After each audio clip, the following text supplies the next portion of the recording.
Hello guys, Magyk, your friendly neighborhood vampire witch here, and today we're going to talk about anxiety. And panic attacks, obviously. So, I don't really know a lot about the subject, but I do know that I suffer from a lot of anxiety. I have social anxiety that causes me to freeze. In the most silly of situations, I have a hard time telling waiters what I want to eat. I can't talk to the pharmacist half the time. I was at Starbucks the other day, and I grabbed my drink and forgot to get a straw, and then I was sitting there for like 20 minutes trying to talk myself through getting up and getting a straw. So anxiety runs deep within me. Does anyone else get random panic attacks? Because I can totally relate. I'll have panic attacks over the most random things, and sometimes I don't even know what it's over. The silliest thing I think I've had a panic attack over was about a year ago. I was actually at my job at the Sonic, and I dropped my rag between two of the machines, and I tried to reach it with my foot because, like, I thought, hey, obviously I can reach this, right? My foot couldn't fit in the hole. My hand obviously could. So instead of getting down and grabbing it, my brain immediately, the thought went through my head, oh, well, we're just gonna die, and I don't know where that thought came from, and immediately had a full-blown panic attack over the dropped rag. That was all. Once someone retrieved the rag from me and handed it to me, I settled down within like a minute. I have no idea. I like to equate anxiety to my brain being a toddler. Sometimes my brain's a toddler, and it just into the world for no reason. That being said, there are a lot of reasons that I found can cause like issues within that can result in anxiety. Now, I don't know if these are all the issues because I haven't done extensive research, but I know for me, dehydration plays a role, and not being in tune with my body. Like if I haven't been eating properly and I haven't been drinking enough water, I haven't been getting enough sleep, or things like along that nature, or I've just been ignoring things. Like I'm obviously hurt, or there's pains and I'm not doing anything to help with that, or my posture's been off and I've been ignoring the symptoms. I do find that I do end up with more anxiety attacks. My body is trying to get my attention because something is wrong.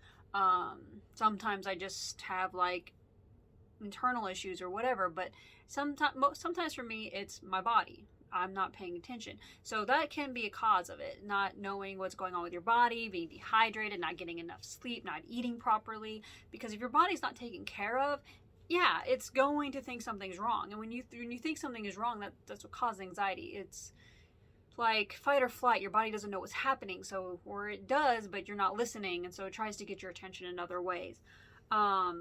There can be intuitive reasons, like you're not listening to your intuition, and because your inner knowing is trying to get your attention and you've been ignoring it so long, it'll cause you anxiety attacks, because it'll be like, oh, well, we know this is going to go bad, and you know this is going bad, but you've been ignoring that, and you've been trying to push through. Like in bad relationships, sometimes that's the first example that comes to mind. You stay with the person because you love them. You stay with them because you think that you need them, and you know that they're bad for you, and that can cause a lot of anxiety and issues because you are constantly in the situation that you know is bad for you, but you're ignoring that. I can also be because of something going on in the mind, like you're too focused on the past. Like I know I get a lot of panic attacks whenever I start having like memories of my past go through my brain. So sometimes if we're so fixated on the past that we're not in the present, it can also cause a panic attack. It can cause us issues and problems, and we were like, well, where's this coming from? And sometimes we're not even aware that's what we're doing. Like I've had moments where I wasn't even aware, focusing on the past until I had the panic attack, and I was like, well, what caused? I was like, well, right before that, was thinking about this thing, and I was like, oh, that was what did it. And sometimes it can be thinking about the future too much, because we're not in the present moment. And the more we get out of the present, the more we try to escape where we are at, whether it be the past or the future, regardless of where we're at or what we're trying to do. If we try to escape the present moment, it's going to cause us anxiety. The future anxiety is because like we don't really know what's going to happen, and the unknown is scary. And because it's scary, if we're prone to anxiety or panic attacks, it's what it does. So, and things that don't really help. Obviously, certain people are like, just get over it. It's not that big a deal, because honestly, if you're telling someone that's having a panic attack about something, they probably do feel like it's a big deal, and they can't just stop. So that's not really helpful. Telling them to breathe, I find, doesn't always help. For me, like if you tell me to try to breathe, I actually start to hyperventilate more. But I did find that somebody one day, they were like doing this as like a symbol for breathing. And so like I'll do this too, and I'll like remind myself to breathe. And as I do it, breathe in, breathe out, over and over. And that helps me calm. Sometimes I'll like hold it for a second before flipping and going down and again. So, but I do find that helps.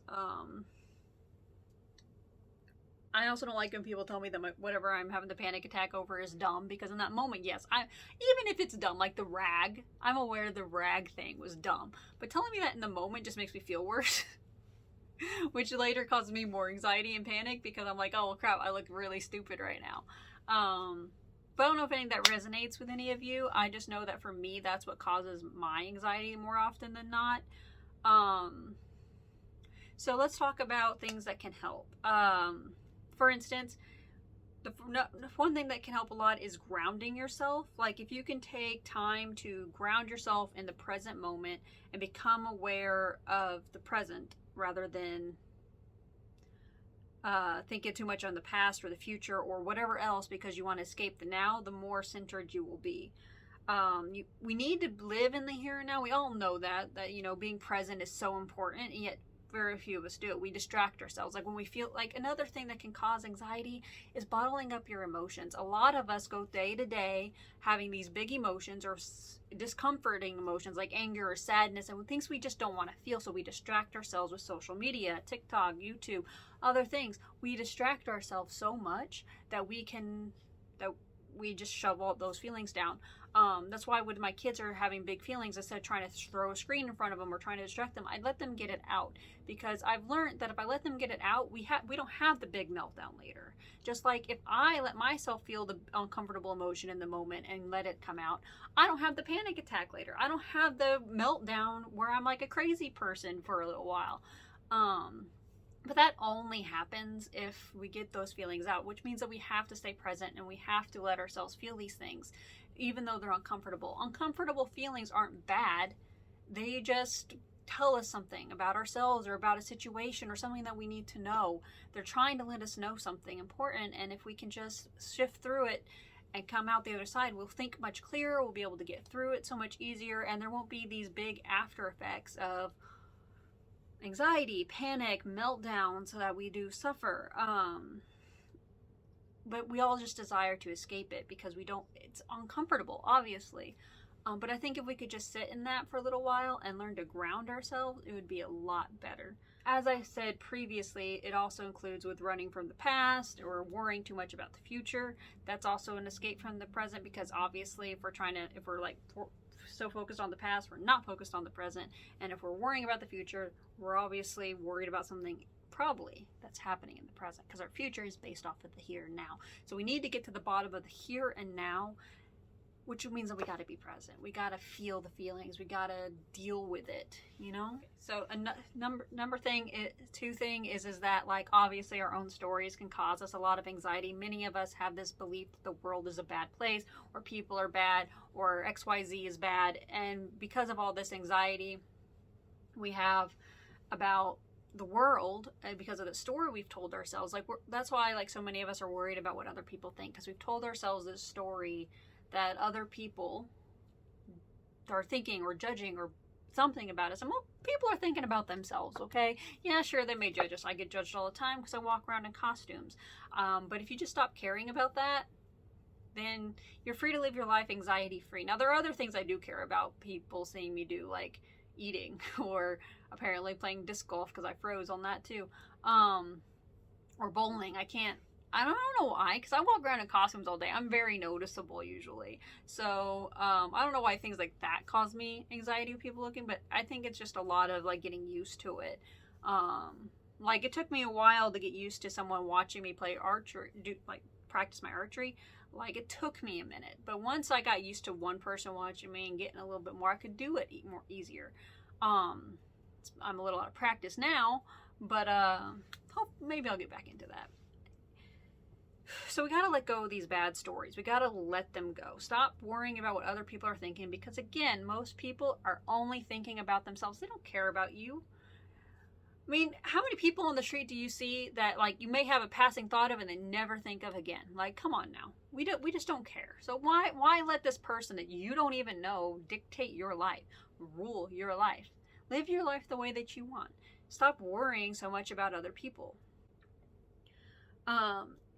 We just need to not worry so much about what other people think and stop letting them write our story for us. We need to take back our power and remember that we are strong, we are warriors, and we write our own stories. But yeah, once you stop worrying so much about what other people think, you'll have peace both inside and out. Because then you won't be so like caught up in your head about, oh, what if I do this? What will people think? It's like my costumes and things. I get some negative comments, like I was told the other day, like, you don't gotta dress as a freak to be unique. Or that I'm always interesting and should just have surgery so I don't gotta wear so many costumes. And I'm like, okay.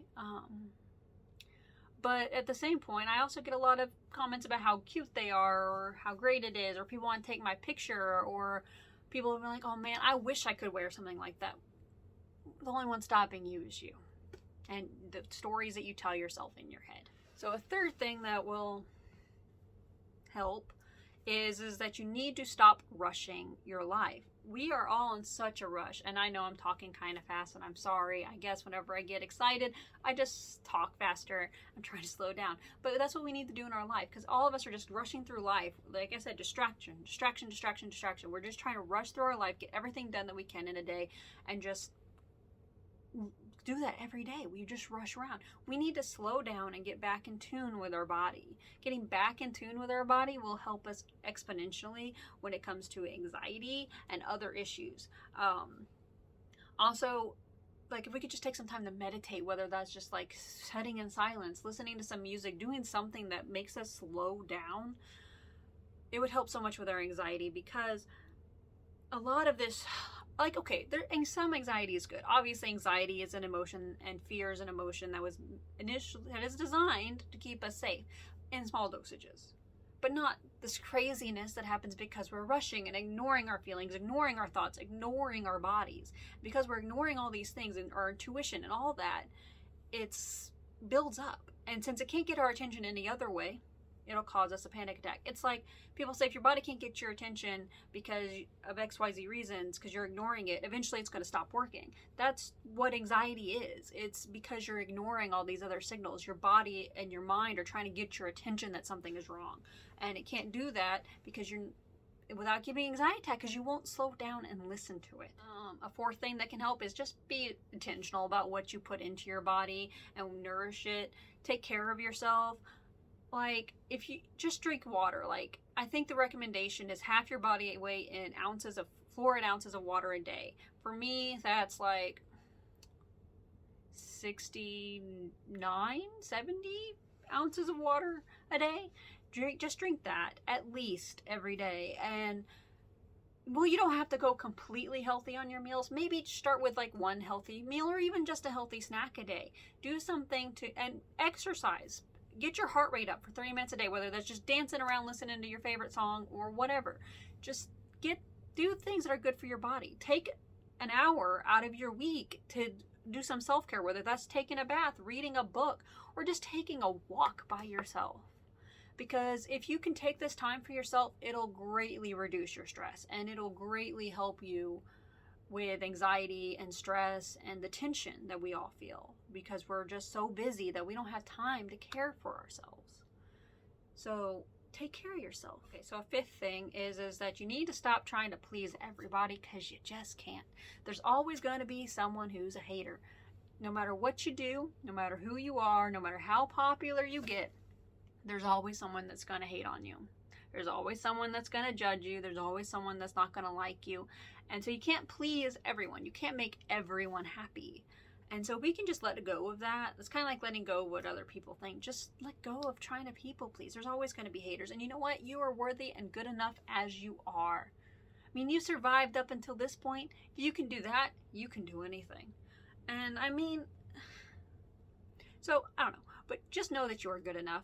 And say it with me. I am good enough. And just tell yourself that on a daily basis.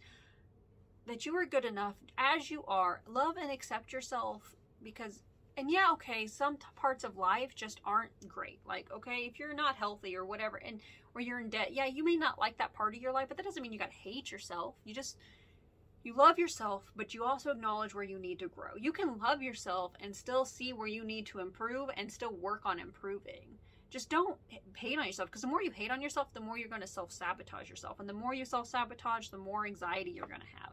So if you can just learn to love yourself and still make improvements and learn to grow while you love yourself, then you'll have it made, because you'll be getting better, and then you'll be feeling better about your life. And as you feel better about your life, you'll love yourself more. And there's a cycle that'll keep continuing. Whereas if you keep hating on yourself, you're going to keep feeling bad. You're going to keep sabotaging yourself, which is just going to make you feel worse. So why would you want to do that? Why would you want to go down the negative cycle when you can love yourself and be good to yourself and take care of yourself and start to feel better about yourself, and the cycle will just keep continuing? It's really that simple. But 6 is you could take a time out from technology, honestly. Like, even just like an hour a day here and there. An hour a day a week would even help starting out. Like, and then maybe slowly progress that to maybe where you go one day, maybe a week, or maybe one day a month, if that seems a bit much for you, where you just shut off all your technology and take a hiatus, because technology stimulates us. And I've heard somewhere that it does emanate radiation, so it's probably really harmful for us. But at the same time, like, it stimulates our brain. It keeps us going. It keeps our brain going. And if we can just turn it off and just enjoy the time without it, it'll help our brain slow down, and that'll help decrease the anxiety that we feel. 7th thing is that we can take walks. Like I said, with the taking care of yourself, we just need to stop trying to get away from where we are, honestly, because the more that we try to get out of where we are at, then the more happy we'll be in the moment, and the more that we can focus on what's happening with us in the moment, and the more we know what's going on right now, the more we'll be able to fix what's wrong and make our lives better. And if we're able to make our lives better, our anxiety will go down. And 8th thing is to just remember that anxiety is always related to something else. If you're not being yourself, then you probably have some type of anxiety, because you're always worried about being found out. We always see people's highlight reels on Instagram and etc. and on other channels. All social media is just a highlight reel. We don't see the behind the scenes. We don't see where they're struggling. So many people get broken up whenever it's found out by everybody who thought their life was so great, that their life isn't that great. But if we just lived authentically as ourselves, and we just lived and we're just to be us, and stop trying to hide and stop trying to impress everybody, our anxiety levels will go down. Because when you're trying to impress everybody, there's always that fear of, you have that imposter syndrome, which causes a lot of anxiety. And you have this fear that if you get found out, what will other people think? But if you're just you all the time, then no one can really fault you for that. So just let go of the mask. Stop living this false life and just be you. I mean, yeah, you can show the good parts of your life, but maybe also share the bad. I mean, I don't know if any of you follow me on other social medias, but like, you'll see me post all sorts of things, from things I do with my kids, to like good moments, to like moments where I struggled, to like, I'll share all sorts of pictures, that some that talk about like getting through battles and surviving, and others talk about being depressed. It's because that's how I am. That's my life. And so I'm not going to like hide my struggle. If I'm struggling, I'm not going to hide it. I may not want to talk about it like yet, because I haven't quite got to the point where I'm okay talking about it. But when I am, I will. And I'm always trying to be myself. I mean, I wear the costumes. I do things that make me happy, make me feel good about myself. And I talk to you guys. And honestly, like, I mean, I've had people that harass me and tell me that this is dumb and that they don't understand why I do this. And I'm like, well, I do it more for me than I do it for anybody else. Because to me, this is helpful. This is therapeutic to me. And I feel like maybe I can use it to help other people. And so, like, I don't really care if a couple of people don't like it, because there are plenty that do. And that's all that really matters to me, And I see no reason to change that. And yeah, I talk, and you know, and I also have a bad tendency to talk a lot. You can ask any of my coworkers, they will tell you. I also tend to talk really fast, obviously, when I get excited. And I also often lose my train of thought and it goes phew, which you'll probably notice with my sudden pauses as my brain tries to catch up to where I was and what I was saying, because it went on. One moment it's like, here's our path, we're going down this path, this is what we're talking about, and then it's like, oh look, cat or squirrel or whatever. It's like, oh look at that, we go over there, and then it's like, oh wait, no, now we need to course correct. So that's just life. But yeah, so just stop worrying so much what other people think. Stop living a fake life. Take care of yourself. Maybe shut off some technology every once in a while. Ground yourself in the present. Stop focusing on the past. Stop worrying about the future. And I think you'll see your anxiety improves, at least a little bit, even if not a lot. Now, some people may need the medication, but I personally prefer to find ways without the medication. So I hope you guys found this helpful, and that'll be it for this one. Go out and spread the love, because love always wins.